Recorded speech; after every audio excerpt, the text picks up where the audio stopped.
Okay, so this is our zhihua that we harvested here, and it comes from Peggy. Thank you for telling me her name, because I always Hmm. just said, "Oh, the lady that smuggled the Chinese medicine herbs up in Petaluma," and that just sounds so bad, right? Yeah, well, it's she's kind of revolutionarily the first one, I think, to really grow Chinese herbs in at least on the West West Coast. Coast. Uh-huh. And I don't know if she's still growing because she wanted to transition to teaching about how to grow. Hmm. Last time I saw her, which was at this point like 6 years ago, I think. Okay. All right. So 19 pre-COVIDs. It Hmm. was like it might have been 2020 then because it was like it was no, it was pre-COVID. I can't remember now, but Oh, yeah. okay. All right. Well, yeah. So we got our mulberries from there. I've gotten aloe from there. I've gotten mugwort from there. This chrysanthemum we have from her. And so I've never even met her. And Oh, yet she's really? been Okay. such a huge contributing factor to Yeah, our we went space. and Yeah. visited Oh, great. her farm, and Uh-huh. then I also have her book, which is really Oh, informative for what? if you want to, grow. You can even refer to it for growing your seeds that you got from her and how to tend to it and Uh-huh. what it needs. And um, Let's the see. cool thing is they would test the medicinal potency of everything that she grew, and it ranked really well. So that's what also What made does it. that look like? I don't. Well, I mean, I don't remember exactly how they Uh-huh. rank it, but they test it all to see about its medicinal potency, Hmm. uh, which, yeah, it's like some medicines don't have as much medicinal potency, but you buy them anyway. You don't know, and you buy them. Yes, I'm Yeah. craving this. Yeah. Nice. This is my sister, y'all, Lindsay Way. Related, not related. We have the same family name, Way, from the Warring States period. And Did you know about the river, the Wei River? tell me about it, because I'm going to tell I you some don't. shit too. Yeah, I don't know much. I recently learned about it, but it's one of the. I think it's a tributary into the Yellow River, and it comes like from the west side. And there's like the Yellow River, the Wei River, and the Luo River, if I'm remembering correctly. I think the Yellow River kind of goes like this, and we were recently talking about it in the Stargazer Lee series that we're doing, and we were relating it to the sky and to the sort of celestial patterns of the Milky Way, and it all lines up, which is the cool thing. And then I was like, I didn't know there was a Wei River, but it's apparently very Wow. important. I think it's the largest tributary into the Yellow River. Oh my goodness. And if that's coming from the Northwest, that's I think that where, one's coming from just the west, but oh, okay. Well, that's kind of where the Wei Kingdom was, if I'm not mistaken. So that would make okay. sense That's if what I it's, thought. I was like, I wonder if that has, related to the Wei Kingdom. well, we have an old, old name. And despite how old and prominent it is, it's actually rare. It is rare. Yeah, Yeah, because I there's never other meet ways, people who right? sing Wei. Yeah. Yeah. And so the thing that I've recently learned about the Wei family is that we were bone setters. Okay, I didn't know that. Yeah. I just recently met, you know how there's Hua fist and there's this family fist, Chen family fist, these family fists. Well, there's also family medicine. And who I met this gentleman named Chris G by way of Sheldon. Sheldon, shout out Chris. Chris G is an inheritor of Wei family bone setting, Wei family Tuina. And I was like, we have that. No wonder I love it so much, right? And so, at any rate, in Shanghai, there's a fraction of our family because there's also a northern fraction from Beijing, but the southern fraction in Shanghai were bone setters. Cool. Cool, right? Mm. So, can I tell the other story about our No, lineage? no, I don't know if we fact checked that. Fair enough, because I met another monk whose surname Wei, and Well, because I think that my dad actually looked into it when I told him about it, and he found something that indicated that it's not just Wei family; it's actually all Chinese genetics. oh, fair enough. And I've met some Zhang, like Xing Zhang, Zhang's surname, and they And they also have have it it. too. Yeah, which then lined up with what my dad found. Okay. So All right. Not sure. We'll have to keep researching about that. To know what that is, you'll just have to be on the inside, closed door Yeah. conversation. All right, so moving on, you do something else. We weren't prepared to talk about this, but I just remembered that you're also into the Parting Clouds Parting clouds. work. And shout out Josh, shout out Jack. I've known Josh for a long time by way of Interconnecteds, but I never met Jack before, and so that was kind of my first time meeting those boys. And I got to interview them, and that was a really, really popular interview that I did of all the ones that I've done. At any rate, I never really understood the ritual aspect of Taoism, and could you speak to what ritual means for you? Is that okay? Yeah. Well, let me just say first too, like I was just thinking this morning about I hadn't started learning from Jack and Josh yet, but I remember it was I think around 2020 and I was talking to you about something or other and Josh Painter came up and you were like, he's a Taoist rock star. And that does really describe him well. He's so eclectic, like so well versed in so many arts. Is also a craftsman and makes things for his altar. I think is a jade cutter, calligrapher. So I know he does calligraphy. You cut jade too, dog? yeah, Damn, dog. he knows how to do a lot of things. And I originally reached out to him I was like, I think I'm ready to cloud wander, essentially. Like I want to What does learn. that mean? It means learning from other teachers. Okay. It means kind of exploring and like leaving, your base temple and visiting other temples and learning. Okay. I've never heard that as cloud wandering. I know we have a wandering lineage, and that's the way I understand it. But I didn't know that was called cloud wandering. Okay. Cool. And I remember I didn't really know what exactly he taught, but wanted to learn from him and kind of thought it might be something to do with calligraphy, which ended up being talisman writing. Yeah. And so, I mean, ritual to me, I'll just talk about ritual to me, and then I could relate it to Parting Clouds and specifically what we learned there. But I feel like ritual exists for me like outside of that as well. So,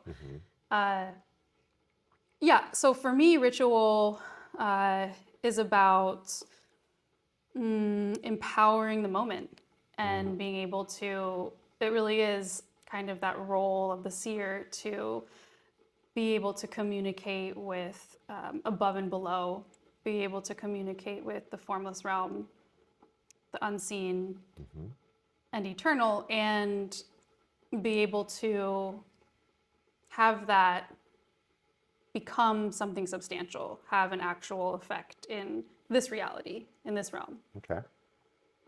And interestingly, like, I learned ritual in the temple, at Five Immortals Temple with Shifu, like recitation of scripture, even something as simple as the incense offering, bowing ceremony.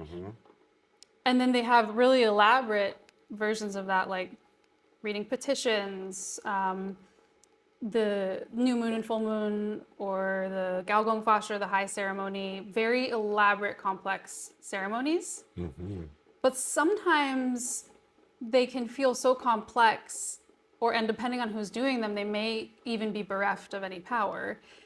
And it was really through just the stuff that I learned through Tom Brown, where I was able to understand how to empower ceremony, or even how to be with a ceremony and have awareness and drop into the subtle things that are happening during a ceremony, because sometimes you can be like an audience without the ability to feel. Heard. And so you're just kind of separate, But if you know how to really drop in and to feel and to open your senses, then you'll start to notice the little things that are happening during a ceremony, and they have significance. Great. So there's the substance and there's the formality, what I'm hearing from you. And so with the complexity, with what makes a ritual complex, could you speak to that a little bit more? Because what I hear when I hear complex ritual, I hear maybe the regalia, the robes, the directions, the ornaments that are being used, right? And pardon if I'm butchering the language, Because I don't know anything about this ritual class, and so. Yeah, well, I think from the outside, what you do see is the regalia, right? And if that, if in modern times, or depending on where you go, that has lost meaning and depth, then it feels like, yeah, all of this fanfare for nothing. But it all comes from the past, and it all had meaning at one point. And so I think of even the robes, you know, and we were talking about silk, and that practice of weaving. And again, in learning from Stargazer Lee, we're really going back and rehydrating where all of this came from. And so something even as kind of external as the robes once had such like mythic meaning, right? Because the silk weaving was what the women were doing, and it was their like sacred task, and it come from the mulberry tree and the silkworm, and the metaphor for the weaving of these fine silks that they were wearing in the ritual, that had all of these important symbols and motifs on them. All of that was related to the sky and to cosmology. And even this weaving back and forth of the warp and the weft is even a science. It's like the fabric of space-time. And so everything is a reflection of the macrocosm, I guess you could say. Beautiful. And so it all has meaning when it has meaning, or if you don't know that it has meaning, or it has become extracted from that meaning, and now it's just a piece of clothing. You could pour it off if you don't want it. Offer. Yeah. Let me make sure it's good. That's fascinating because, you know, Persian rugs, for example, or dare I say, weaving doilies, right? Grandmas that do those. Yeah. That there's storytelling, there's fine craftsmanship, skill, kung fu. There's spirit. There's prayers that are being embedded, and so Yeah. I can see that. However, to your point, you know, from an outside observer, it's just James in the Technicolor Dreamcoat, Right. right? That's cool. Thank you for talking to that. And so then, you know, talking about learning from parting clouds, for example, like learning from Josh and Jack, and a main component of what we do is talisman writing. And I remember talking to Jack and Josh about talisman writing and how it translated to sigil craft, right? Which would kind of parallel the Western occult traditions. Remind me what sigil craft is. Sigil craft, it's like scribes and little symbols that kind of induce a second intention or a, altered mind state, and remind you of an intention placed. And so it's kind of like a mnemonic, like the McDonald's arches, for example, right? Just something that mainstream uses talismans too. As soon as you see it, boom, I'm in a headspace. I have a thought, I have an idea, I have a concept. Even a physiological response. You see the McDonald's thing, you know, Now I'm hungry. and now I'm hungry. Yeah. I want a burger or whatever. And so there's charge to these symbols, right? Yeah. See? Science.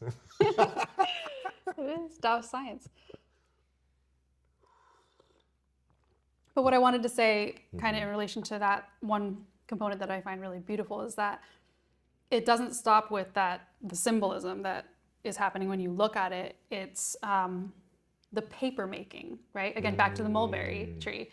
So you make paper, which then becomes part of the medicine. It's a medicinal paper. And then the ink is also medicinal.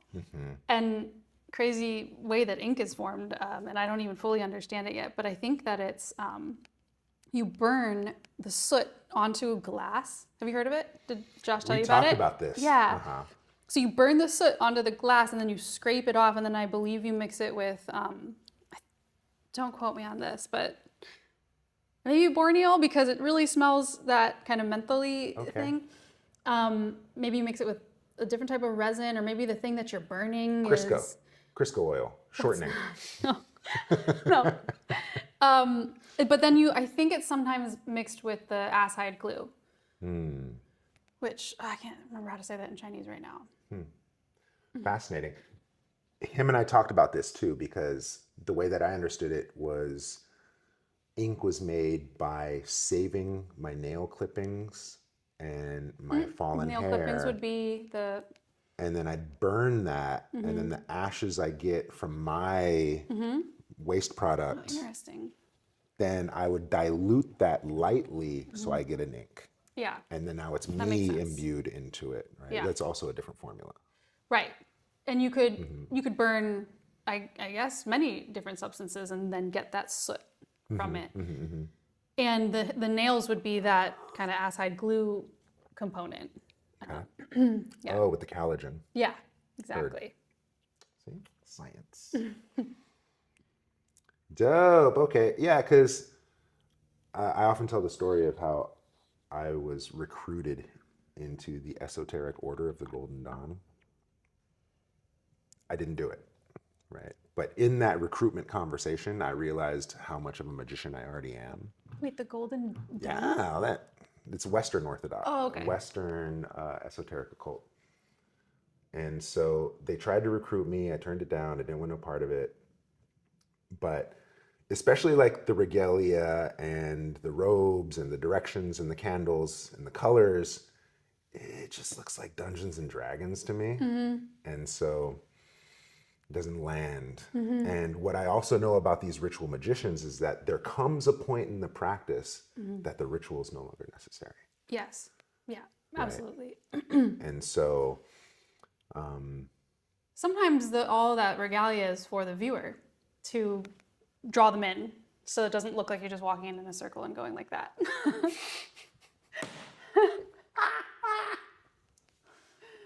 you know what? Thank you for that. And that's absolutely true, because shout out my mentor, Alex Fang. He recently had a death in the family, and he specifically chose me to do the funeral. And I had never done a funeral procession before. Wow. And he's like, you got to do this for me. I'm like, okay, my mentor says I have to do it. I don't know what to do. And so I call up Josh and Jack. I'm like, you have protocols? And they sent me ideas. And, you know, I had to borrow robes from Alex Fang, and I borrowed his horsetail whisk. And, Okay, have you seen this movie? I think it was produced in Guangzhou and it's called The Last Dance.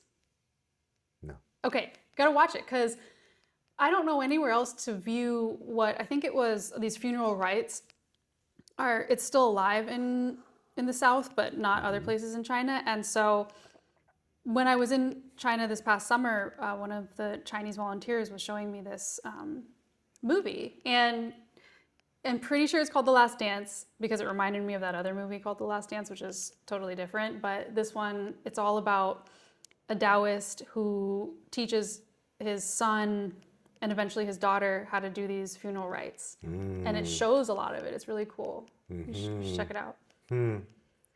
Well, I remember living in Wudang, and there was a funeral every other weekend. And we hated it because you got the Yeah, in the wagon, like driving by, Oh, those man, big, yeah. like burnable so things. loud, and they'd hire mourners so that people would just cry. I have this little bug I need to like. It's from because you grew it in your garden. Hold on, I've been drinking tea all day. Please pardon me one moment. Cut.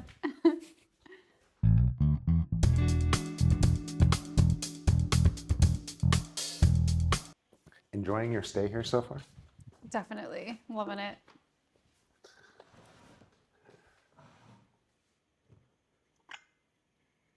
Anything else when we talk about ritual? Well, you know, the thing is that is what puts a lot of people off, I think, to certain rituals is that like dogmatic sentiment to them where it makes them feel separate.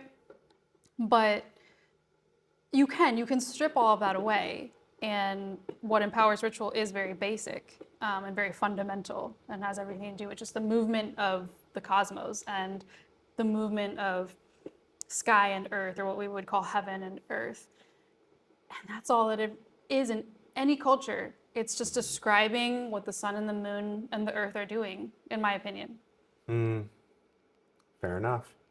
We were just talking about that, how in Outlaws of the Marsh, there's big conversation of having the Big Dipper behind you in the war procession, so you're moving with the hand of God, if you will, And I remember that being a big part of strategy and relating the cosmos to my battle and how I approach the battlefield and the direction of approach and Through your teacher, or through where did the you learn classic that? Outlaws of the Marsh. Oh, okay. It's just Classic through show. watching that. Yeah. It was, they wrote about it in the book.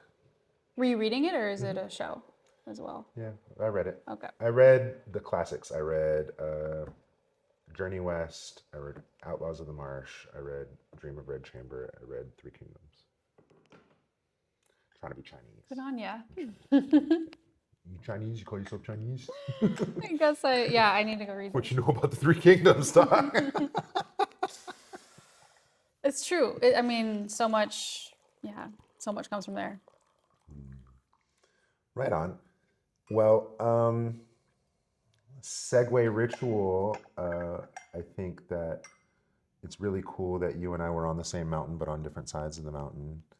And we didn't meet until 2015, was it? Was it at Chen's? Well, yeah, I had seen you in passing, I'm hard to miss. but then we didn't really connect until Colorado. Yeah. And that was when Master Chen, shout out Granduncle, Zhong Yun Long was supposed to come out there with a whole troop of 30, a whole demonstration team For Colorado? for Colorado. Oh, okay. Well, because cool story is that I got to catch when Master Chen did bring everyone out. Not Zhong Yunlong, but he brought all of the Xiao priests, the Purple Heaven Palace priests, and the Kung Fu team. Uh-huh. And like, best time ever was just because the Pan Kaming, I believe was her name, she would perform the fan, the Chen Kun Shan. And she couldn't get her visa and couldn't come last minute. And I got to stand in and I got to even wear her suit and I got to do the fan form, performing with the Kung Fu team, and who I knew because I had trained with them in China. Whoa, so that was from another instance outside of the Universal? Yeah, it was before. And it was when Master Bing still was in Colorado. He was there too. And it was when I turned 21. It was like on my birthday. Yeah. Really? And I have this epic picture of me performing fan with Li Guanfu, who was the head of the Taoist Association at that time. I think he was the head. This is in Colorado? Yeah. This was in Fort Collins, not at Dow House. This was the Okay. first time he did it. Yeah. And then So you had already done some stuff with Chen. I had, yeah. Oh! Yeah. This is news to me. So fancy that he called me and not you then. Yeah. Well, you were the man for the job. You brought the team together, made the team. Well, Like, I got all these little, like, aphids coming out, do you too? Or whatever those are. I keep getting these little bugs. there you go. Protein. Yeah. Peggy protein. Yeah, so he hit me up because Zhong Yun Long's performance team, same thing. Visas got denied last minute. And I think we only had like 3 weeks. And so I called you, I called Mark, Jeff turned it down, and then Shaw. And that was our team. Yeah, that was so fun. And then, And then we got to hang out with Jeffrey Yuan. oh, dude, Jeff is such a stud. And then that's also where I got to build with Sally Chang Right. for the first time, right? Shout out Sally, another Kung Fu cousin. And then the following year, Sally and I did like a sword choreo performance. Let's see. Maybe I'll bust out my filter so I don't give you any more That's okay. protein. I'm loving the Juhua. It's nice, right? It has endurance too. And so at some point, those leaves will go completely translucent. The chlorophyll will pop out. It turns kind of neon. That's like 10 steeps in, so we'll get there. All right. Well, I kind of wanted to get all those other topics out of the way so that we can lean into what I really wanted to talk about, which was the female Qigong experience, because 90% of my students, if you're watching this right now, you're probably female over the age of 50. And I can't speak to that experience. I just don't have the biology for it. And yet, most of my students are females. And so I would love to, have a conversation with you about how they can get results specific to their physiology that I can't speak to, right? Yeah. Yeah. So, well, we can talk about female qigong for a different spectrum of ages, as it does. The focus can change as we age, in different phases of life. But I'll just start out by saying that from the first day that I met Li Shifu, to me, any of the arts that I learned, whether it's qigong, meditation, ritual, kung fu, all of it, the ultimate goal was always alchemy. So we could never really separate talking about, say, qigong, meditation, kung fu. We couldn't really separate it from talking about alchemy, because alchemy is the central focus of Shifu, of Li Shifu. Okay. And in some ways, it's what makes Can I something interrupt you? Taoist. Can I interrupt you there? For our listeners that don't know what alchemy is. Okay, so alchemy, or Neidan, or the way of the elixir, Dan Dao. It's, well, different schools have different ways of approaching it, so that should be mentioned. But the lineage and school that I come from, it's very physiological. It's a physiological transformation that you would go through practice, that would ultimately reverse the process of being born, aging, dying. And you would, it's called not dying or immortality, but really, I think it would be better described as sort of using the vehicle of the physical body to transcend this realm of the 5 elements. Got it. So not die, but not because you want to stay young forever or whatever, or you are afraid of death. It's instead of die and go back into the wheel of reincarnation, you transform, much like some species do. It's like a butterfly, the pupa, and that transformation. It's more akin to that versus living and dying. Fair enough. Okay, and then so would this lead into conversations of light body, rainbow body phenomenon? Yeah, definitely. Okay, so transmuting into a light as opposed to leaving a physical remain. Yes. Okay. Although you shed the physical remain, though, just like how,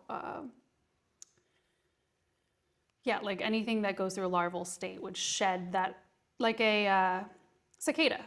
Okay. Sheds its shell, becomes something else. So you don't take that same shell with you into this light body scenario, but you shed it.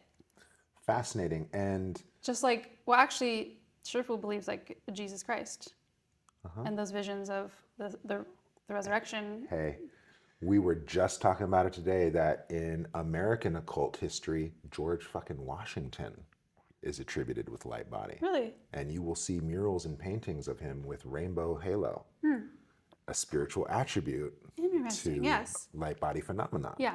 Right? And so this is cool. Now, not to stray too far off topic, because I've heard of light body phenomenon through Tibetan lineage. I've heard of light body phenomenon through Zen Buddhist lineage. I've heard of it through Taiwanese, Chinese Buddhist lineage. But I don't hear of it much elsewhere. Okay. Like, I don't hear it in Western occults. I don't hear it in... Yeah. Right, so light body, it's a unique thing. Yeah, perhaps to Asia. Okay, so anyway, moving on. So the goal then of alchemy would be then to remove yourself from this life and death cycle and to transform to a different plane of existence. Yep. Okay. And once there, we don't know what's going on.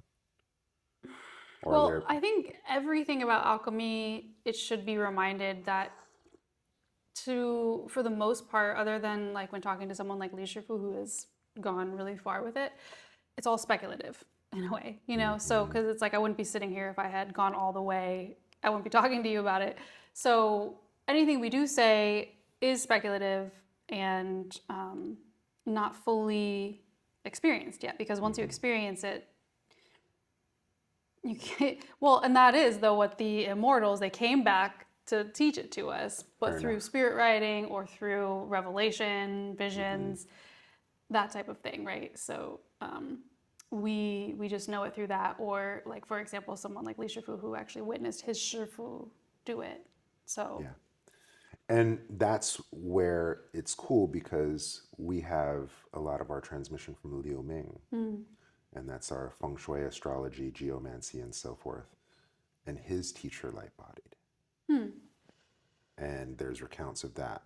okay. And so, and he was there. This is the second time I'm telling the story today. Oh. Yeah, so he held vigil. He was a part of Team of 7 that held vigil over his master's passing. And he had to hold vigil for 3 days. And along those 3 days, the night sky, day and night, were filled with rainbows. And when they went into the hut, when the time had passed, here's this shell of his master's clothes, but no remains inside. Wow. And then so Ming, he's like, is that paper mache? Is that starched? Like, how is his clothes just sitting there like that? But then the other disciple, the acolyte that was there with Ming, is like, oh yeah, just took it and like Oh no. wrung it out. And what they did was they cut the clothing into talismans, and they gifted everyone in the town. Huh. Right? And Sometimes they would, put that in the pagoda. well, according to Ming, they cut it into talismans. Everyone got a charm in the village. Ming got a hold of one of those and gave it to like a carbon dater research analysis guy, and they found like dinosaur DNA. It's like, what the fuck? This Paleolithic era kind of, what fabric is this? And he's like, oh, I told him the story. Right? Well, how'd that get there? That was the findings that after Ming gave the fabric to be Wow. tested. Almost like space-time warp, Yeah. DNA from a different time And period. carbon from, that would have aged way longer. Like, why is this here? Like he had journeyed and come back and left remnants of it on the clothes.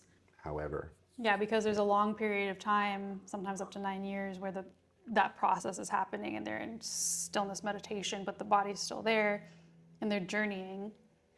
They leave the body, they journey, and they come back. They have to keep coming back or else they'll lose the body. They won't fully transform the body. And so I don't know. And it's something that's often not explicitly talked about, what happens to the body.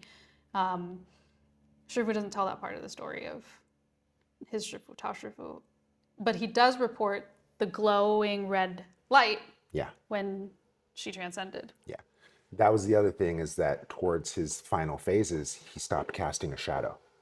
Right? He was like making the progressions to just becoming a pure being of light. And so, no more shadow. It's like one of the Interesting. Wow. wild, right? So, did Liu Ming speak Chinese? Because there's this, I think, rumor where it was like he didn't speak Chinese, so Not how did much. he learn all the things? He translated texts, right? Did that. And he had a practice, and he was with his teachers. There's like an osmosis, Right. right? Yeah. And so, Okay, but he did fair. have language limitations. Okay, so this is fun because in alchemy, we'll hear about it in a Western occult sense of turning lead into gold, refining the impurities from turbid to clear, right? So I have something of substance at the end that's valuable, the philosopher's stone, if you will. And so when I learned about it in Taoism, we have the external fraction where I'm actually going to eat the cinnabar. I'm actually going Right. to eat the red mercury, Yeah. right? Why done? Versus the internal, which sounds like your process. Yeah. Yeah, absolutely. Definitely didn't study the external alchemy. Okay. But all the languaging stays the same. Where we Yes. talk about, the sublimation of these materials of lead and cinnabar into gold and all that same metaphorical, it becomes metaphorical language. But there is still this alchemy that happens within. the Great. body. So it's getting juicy. Okay, so how is, if the goal is light body transcendence of this cycle, how is it different from male or female? Okay, so we have the Jing, Qi, and Shen. So ultimately, male and female bodies, they have Jing, right? So it starts with the Jing, which is, sort of the fluid essence, typically manifest, but not only manifest, but especially in terms of alchemy, we're going to talk about the menstrual fluid, the blood, and the seminal fluid. So that would be the main difference For the male. for male and female is the Jing. But Jing exists in other forms. We're not talking about Fascinating. alchemy too. So Okay. it's like saliva and marrow, but where our DNA is. Yeah. So that just lands to me as a yin yang relationship right there. Because seminal fluid, I relate that as a more kind of yin quality, whereas the blood is more of a yang quality. Kind of both and both, right? Yeah. Well, so here's where it gets tricky because, yeah, the yin is always in the yang and the yang is always in the yin. And with alchemy, we have to be careful not to overlay biomedical stuff. Like, so especially enough. TCM. So that's where a lot of people go wrong is they're like trying to line it up with TCM and Thank it you won't for line that. up. Yeah. You know, same but different. I was talking to my buddy Shannon, who's also in that Stargazer League course, and he talks about how Taoism I'm and wondering who that was. yeah, it's my homie. Okay. How Taoism and monotheism don't align, so you can't call Tao God, Right. Oh, that's such a good point. right? Such a good point. And it's so easily convoluted. Yeah. So I love how you're talking about how alchemy and Chinese medicine don't mix them up. And God and Tao don't mix them up. They're unique unto themselves. Yeah. This is fascinating. Okay, please. So then, in simple terms, alchemy is transforming Jing into Qi into Shen. So Okay. this fluid into a less substantial Like an animated thing. life force. Yeah, which would be Qi, and then Shen, even more and more insubstantial spirit. And so then we have this whole metaphor of the cauldron, which is typically thought of as the lower Dantian, and we have to reverse Chen and Kun. We have to, and Li and Kan. So we have to put the fire of the heart underneath the cauldron, switch it with the water of the kidneys. The fire will then bring the water in the cauldron to a boil, steam it upwards into the ethereal. So that's like the liquid transforming into steam, transforming into completely ethereal, insubstantial, formless. Wow. Plasma. Yeah, which crazy thing about the plasma is that plasma is lightning, and what's the other thing that it is? It basically makes up 99.9% of our universe, shall I say? It's the forgotten state of water. Okay, tell me about that. Well, not to cut you off, but there's solid, liquid, gas, plasmic. Yeah, exactly. And so we know ice, we know water, we know vapor. Now plasma is a fourth forgotten state of water. Yeah, I think it's the sun. I'm pretty sure it's the sun is all plasma and lightning. Okay. So that's that yang. It's that ultimate yang energy. Okay. So we're on our way to purity to transmute through this alchemical process. We're using external language to parallel an internal experience. What are some of the progressions along the path? Like we talked about how, no longer casting a shadow. Like, what are some of the markers of progression? Yeah, well, I guess to circle back then to the male-female differentiation is that, so if the female has to cultivate the blood, I guess I have to start from the beginning, but essentially, and this is where a lot of confusion comes in. So because, there's knowledge out there about beheading the red dragon. slaying the red dragon, which is the menstrual fluid. Sometimes the seminal fluids are referred to as subduing the white tiger. Or taming the white tiger, yeah. Subdue the dragon, tame the tiger. Speaking of... White Tiger Society. No, No? but Crouching Tiger, Hidden Dragon, Oh, okay. the actual way to translate that, I believe, is 占龙附虎, which means subdue the dragon, tame the tiger, rather than Crouching Tiger, Hidden Dragon. But...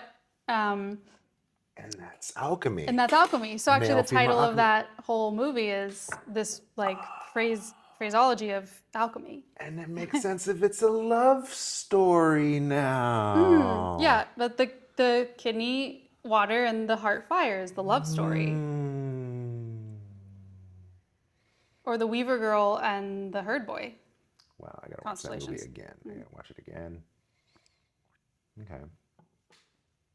All right, that's cool. So yeah, so slaying the red dragon, we have the red dragon, the white tiger. And we can use dragon and tiger to talk about different things as well. There's a lot of East, like, West, yeah. yeah. So, or even Jing and Qi sometimes. And so women have to begin with menstruation. And it's said that first a woman or a female body needs to have a regular menstruation. It can't be irregular because that would indicate on some level disease. And so if you begin the alchemical process without first having regulated your menses, you will experience stagnation, you'll have negative health symptoms from it.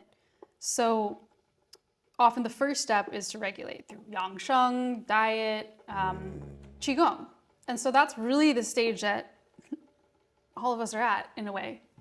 And so, if I may not to interrupt, but this would be aligning with the moon cycle?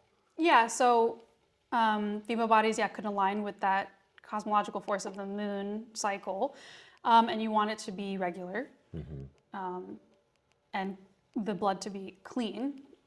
So no stagnation, no coldness, etc. Like clotting and discoloration. But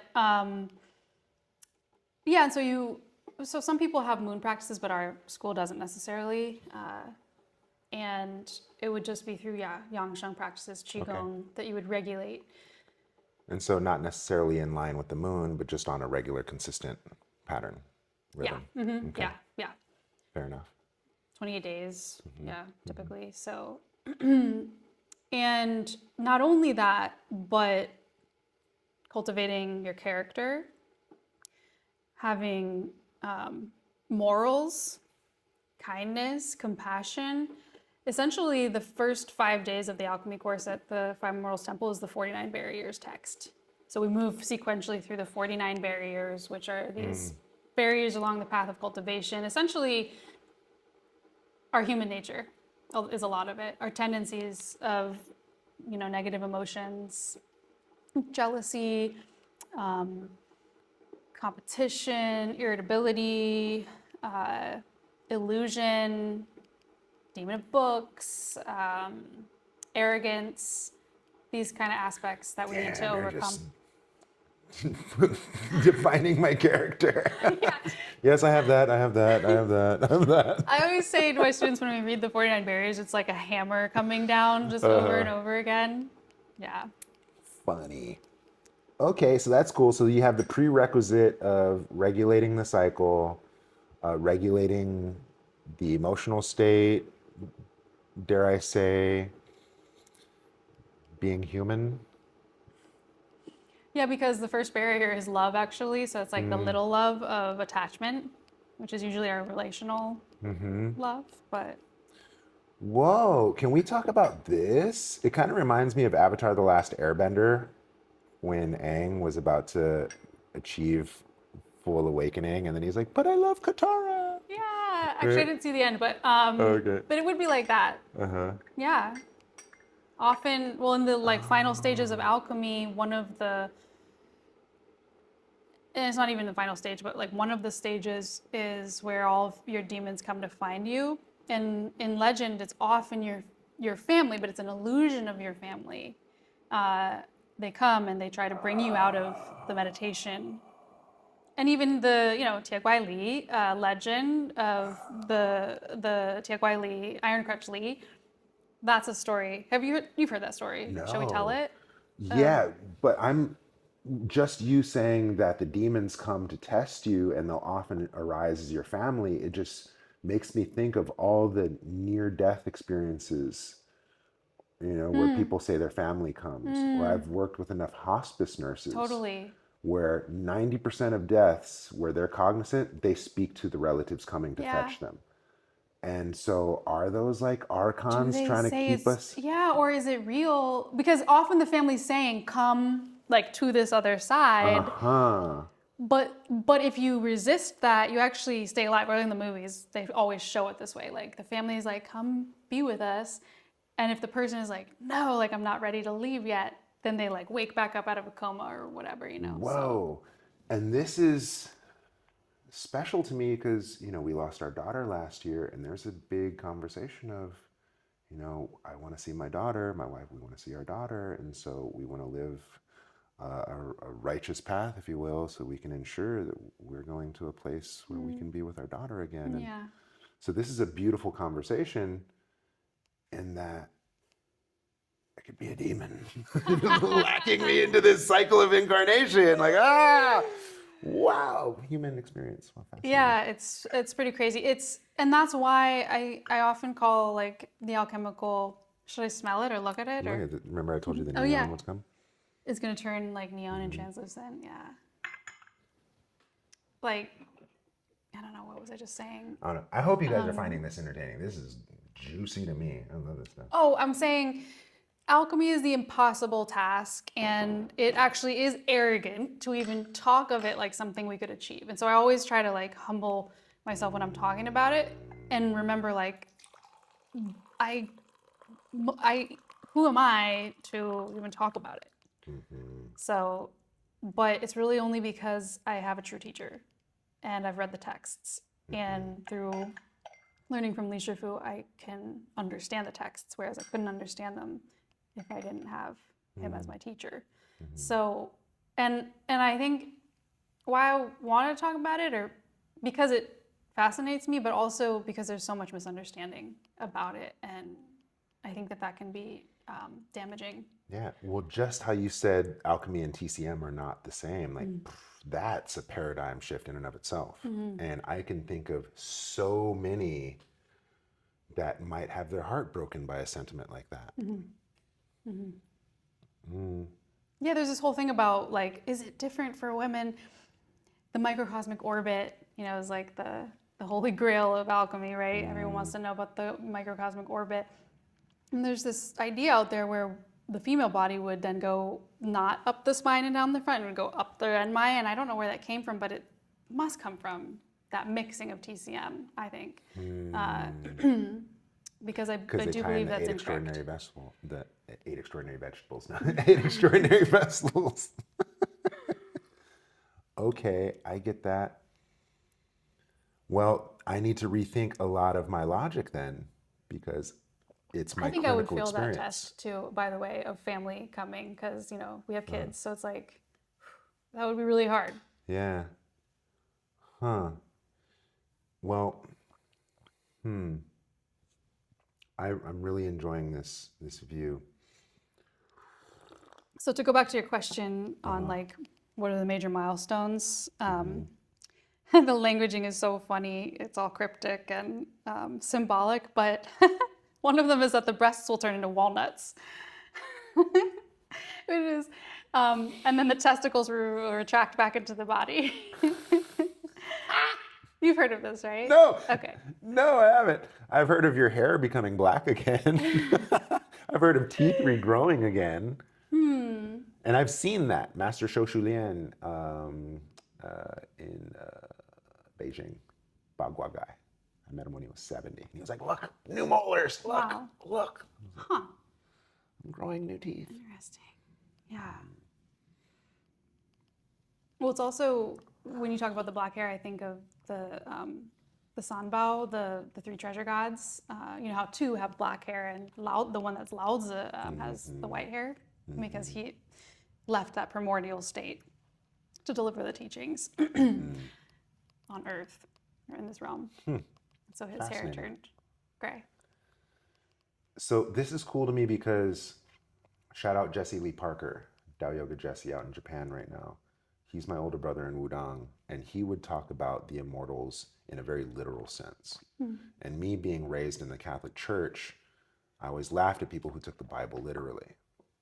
And so I really appreciated Yuan Shugang's approach because he talked about Zhang Sanfeng being immortal, not because he's physically immortal, but because he left a jewel of Tai Chi that still touches lives to this day. And so his influence and impact, his legacy, is what makes Zhang Sanfeng an immortal. Whereas if you ask my Kung Fu brother, and it's like, no, Zhang Sanfeng ascended, you know, and so I'm curious, like, is this literal or is this fictional, you know? Because then I also have a teacher like Liu Ming, who's teacher light-bodied. And so we're like 1 degree of separation from the legend. So there's different schools of thought. And just like how there's external alchemy and internal alchemy, there's within internal alchemy different schools of thought where it is very not physiological at all, not this whole process of changing anatomically with Jing actually being a substance. It's all figurative. And I believe it's called the middle way, where they don't believe that that's a possibility. And they believe that it's all figurative in that it's talking about the mind transcending. And I haven't studied that, but I know that that's out there as another way of seeing it. And even Buddhism itself, achieving nirvana doesn't involve a physical transformation. So that would be another version of all of this just being more figurative. Yeah, you still got to chop wood, carry water. Yes. How are you relating that? Before enlightenment, chop wood, carry water. After enlightenment, chop wood, carry water. You ever heard that Zen koan? So meaning like you would still be in the body, but have become enlightened. Yeah. Okay. Got it. Well, you know, tying back to a barrier being love, Crouching Tiger, Hidden Dragon, Li Mubai talked about being in this elevated meditative state and pure bliss and pure light. His master never told him about this place, but he was actually deep sorrow.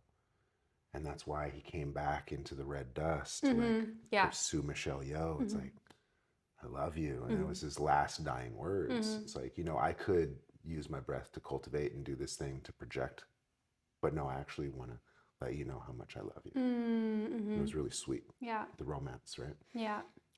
And so did Li Mubai fail the test of love? He got sent back, we call it. Yeah. Okay. Sort of like lightning bolted out of the cave back into society to keep cultivating.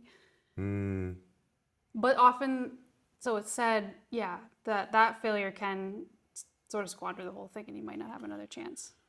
Whoa. Because we have that finite amount of this material. Beautiful. Wow, because I could see on one side, like having contentment of spirit and being able to pass with resolution, having communicated to the love of my life, hey, there's something significant here.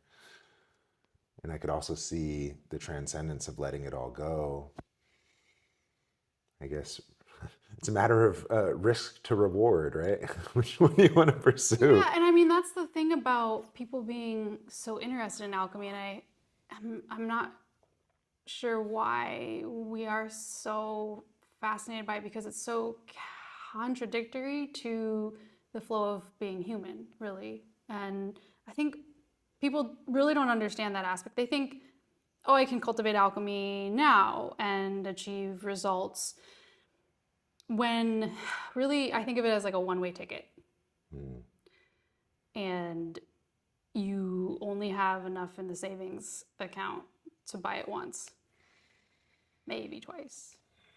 And that ticket, I guess. And so where it gets confused in society is that we think we can use it to like replenish our skin, and that is it. You can initially take the same process and you know, now they call it, like nourish the brain actually. So instead of expending that life force energy outwards and sort of degrading through age, you can use that jing and that life force energy of qi to boost the mind, and then it opens your psychic abilities. And a lot of people get lost in that realm too. Yeah, I think in the Hindu Vedic track they call those the siddhis or something like that, right? Where you practice the great way and you get all these other, fantastic powers, but if you get trapped in a fantastic power, it's a dead end. Yeah, exactly. And so there's a saying that Shifu says all the time, it's hui er bu yong. So you have, but you can, but you don't use. And so you preserve everything. So it's this path of preservation, and that's why the alchemist will often appear as if like an imbecile, a fool, a lowly person, because they're just preserving it all and they're not using it. And so when not using, you keep that savings for that one-way ticket. Thank you for that. Have and can, but don't use. I had gotten a transmission rather, called the Hung Hu breathing method, where it's a means of engaging the diaphragm. And so hung, I want to breathe and inhale in such a way that would generate a hung sound. And I want to exhale in such a way that would generate a hoo sound. So and so that's the quality of engagement, but I don't want to do it. I don't want to make the sound. I can, I want to engage that, but don't make the sound. So it's a way of internal, create that quality that would generate, but don't. Yeah, exactly. I mean, and then again, yeah, martially, like Shifu always said, there's two gods that we call out to when we emit power. And their names are and Ha. And preserves all the power, and Ha expresses all of it. So, but you don't want to train like that, always saying ha, ha, ha, because you'll become exhausted. And so when you train, you call out to and then when you need to use it, it's ha, but much louder. That's so cool. That's really, really cool. That reminds me of one of our inheritance stories of how there was the master that wanted to do the no-touch knockout. I want to boom, knock you out. I don't touch you, right? But that's ha, ha. It's like emit. Yeah. And then sure, he got good. Sure, he can move all the leaves on the tree without touching the tree, but it's all out. 20 years from now, he's all gray, pale, sucked up, right? Because he just emit. So, ha, dude, that's great. Huh. Because in the southern fists, they make other sounds like hui and they make different tones. And then the way that I understood the different tones was in the battlefield, you hear for the different ki eyes, and that's how you know who your homies are. Oh, interesting. That would be helpful. All right. Anything else you want to talk about? Alchemy? Let's see. Dude, this is already an hour. I know, right? Oh, well, you have to go at a certain point, but I could keep talking. Wait, didn't you have to go at 2? You did. It's 2 o'clock. I can't believe it's 2:15 already. Yeah, it is. So how about this? Yeah. We can do a part 2. Sure. Or something. Yeah. We've said a lot. We did. So where can our friends find you? Oh, we didn't get to the female qigong part. Dang it! Which was what we wanted to get to. So, yeah, but you can find me. My school is wudongwhitehorse.com. Right Yeah, I on. have a lot of online courses, in-person retreats. Lindsey, a kung fu cousin of mine, same last name, same mountain.